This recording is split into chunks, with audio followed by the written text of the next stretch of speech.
Dave, can you fill us in on these guys? Danny Moses, I was watching him in practice. A youngster compared to some of the guys, 25 years old. Dave, you snicker when I say that. You were once 25. A long time ago, Tom. And that's exactly what happened to me when I was 25. A lot of ring intense. Open the shot, or open the matchup with a great shot. Sam, you know how that goes. Oh, we got youth galore here today.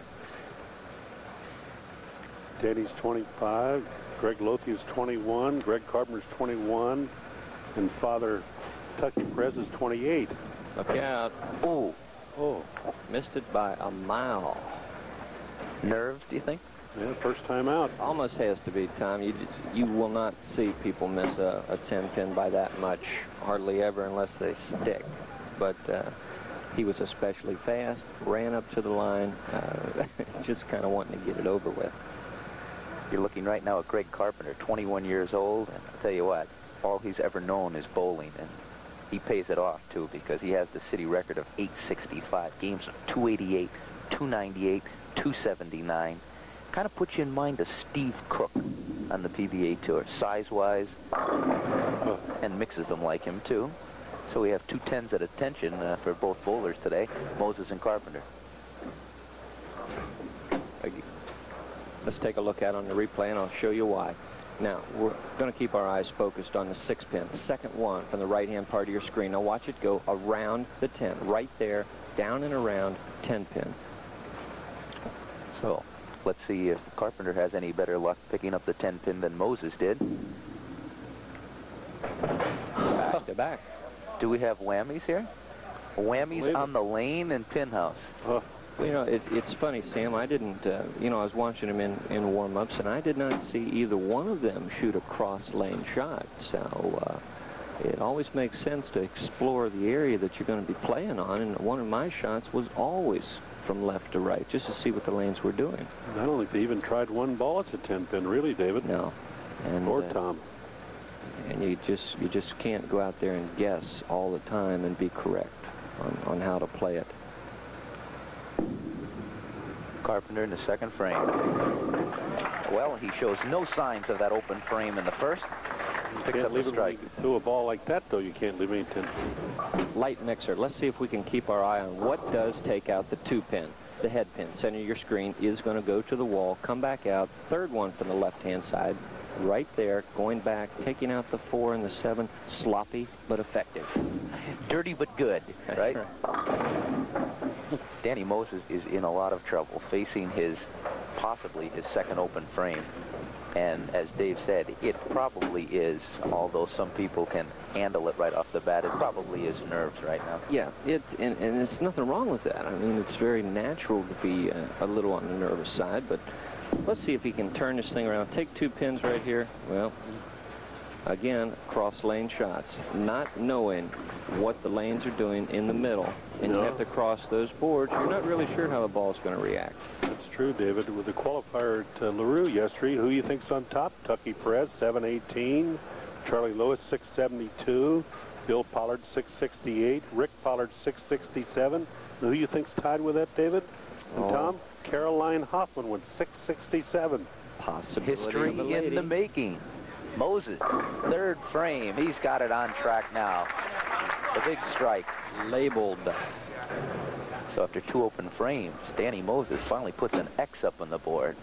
Greg Carpenter giving Moses a break in the first frame, also opening, leaving that 10-pin with a gutter ball. But a strike in the second, now up in the third. 21-year-old. Danny's giving that gum a good workout over there after 2 open frames, Tom, but it appears to be working. However, Greg Carpenter, tough as he is going to be in or around the pocket the rest of the game. I can guarantee it. Oh, yeah, that's it. That is it. That was perfection personified. Let's take a look at it here. Again, super position at the foul line. Lost his footing a little bit, but it makes no difference. He's so strong that he just powers that ball right through the pocket. 10 pins in the pit, every pin doing its job. As is the case with all good bowlers. Case? Case, Is that, Sam? Right, is that a certainly. lead? Oh, we have Bob Casey here from Hudepohl and Ken Rippinger here also. In the front rows there's Roger Bettinghouse. Brad Penhouse's 18 beautiful Brunswick lanes. Holy cow. Carpenter. I can't believe it. That was fantastic. Swung that ball wide of his target, and it still got back. Let's take a look at it on the replay. Animalistic. Rolls that ball out to about the 7th board. Now look at it. Left turn. Here we go. Oh, head pin boy. to the ball. That's a head pin in the middle of the lane. He attacks him. Looking around. Right.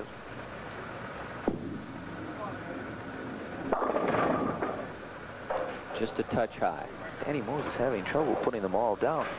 He has an interesting style. It holds the ball a lot like Bob Hanley. Kind of cocks it on from the PBA tour. Well, that's good you picked that up, Tom. Even though that similarity is in his approach, his ball is, the roll on his ball is nothing like it. It's more of an end over end. A lot of the same style of ball that I throw, or say a Don Scudder, or somebody that goes a little more direct. And let me tell you from experience, if you're not accurate on the day you're bowling, you're going to be in trouble. Well, Moses has got 36 and a third with spare, and Greg Carpenter's got 9 and a first with a triple up. Danny So they Moses, got to go through some strikes. Danny Moses has to put those X's up. Well, there's a start. He did get the kick off the 10. 6-pin did its duty that time. That's right. Well, talking about the bowl down Kansas, they went over $500,000 last week. It was really super. Well, that's always nice to see. And out of Super Bowl, we had Brad Meyer roll at 300 last week. Little Brad. Little Brad, that's right. Brad Meyer, Super Bowl. Greg Carpenter, 21 years old, grew up at Del Fair Lanes. So when you grow up at Del Fair Lanes, I guess you learn how to bowl at a pretty young age, Dave. That's right. That's right. And I guess that's why you own the record for highest series in the city of Cincinnati.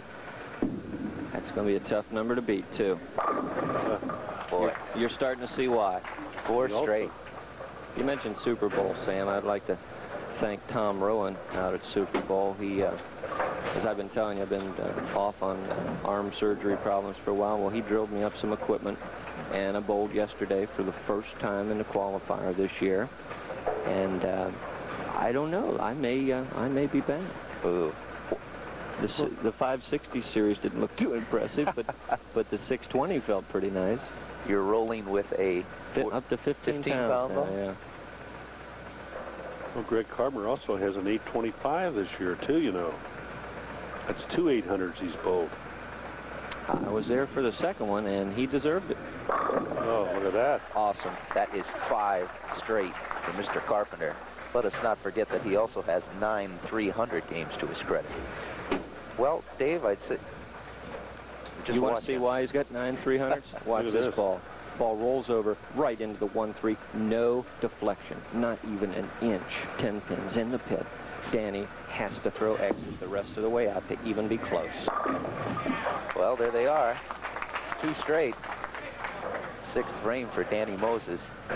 Of course, when you open with 2 open frames the way Moses did, it's very difficult to get back despite Carpenter having an open frame. That's pretty interesting. First frame, both of them left the 10 pin, both because they rolled it in the channel. That's right, and because neither one of them took a shadow ball across the lane. You should definitely explore the area you're playing in. It's 3 in a row. He's back on his game. Coming on. No doubt Danny wishes that he had the opportunity to get those first 2 frames back. Well, I told you he was a competitor on the onside of the show, and there you see it. He's not nervous, doesn't look nervous. He just wants to get up there and throw some strikes now, but you just do not open up with 2 open frames against Greg Carpenter. Good shot of the crowd there. We've got a nice show up here on Sunday. So far, we've had great crowds all through. Next week, we're over at Highlands Heights, Kentucky, LaRue Lanes. And we're qualifying next week at Loveland Lane starting at 9 a.m. in the morning. One more, you think, Tom? Oh, Huh? boy, this is right on the money, too. They are dancing. Now, you remember last week in the championship game, Tucky Perez took out Rick Pollard 275-203. That was the highest game roll this year in the 5 weeks. 6 weeks, it's in jeopardy. As you see, nothing but X's and an open for Greg Carpenter. Yeah, in the fifth, it's Moses got 86 with a triple, and Greg had 9, and he's got 6 in a row, coming up for number 7. The guy you're looking at right now, Greg Carpenter, has a 44-pin lead with 3 frames to go. There's only one way that this game could go down to a loss, and that's his. He would have to open 3 straight frames in a row. Danny Moses take it to the wall. 8th frame, Greg Carpenter. The fans chanting one more time, and Mr. Carpenter doesn't disappoint them. No. It looks like automatic right now. Take a look at it here. Look at, ooh, he wanted that one. Reach down and just grab the bottom out of the ball. Watch it rip back. Head pin to the wall. Nothing left to take out. No, he's hitting that pocket with monotonous regularity. Oh. Sounds familiar? It certainly does. Came a little earlier in the match today. He does strike quite often, and that's why he averages in the high 200s wherever he goes. He's just a super young player, and I wish him a lot of luck down through the years. Well, he's been on our junior program 2 years ago, Dave and Tom. So is Greg Lothian. And speaking of Greg Lothian, he will meet right now. It looks like Greg Carpenter in game 2 here in week 6. As opens in frames 1 and 2 cost Danny Moses dearly. That, coupled with Greg Carpenter's 9, count them, 9 straight strikes, put Moses away as Carpenter beats Moses 268-192 to win game 1 and win the right to go on to play Greg Lothian in game number 2. And we'll have game number 2 right here on the BPA King of Bowling on Channel 5 after this.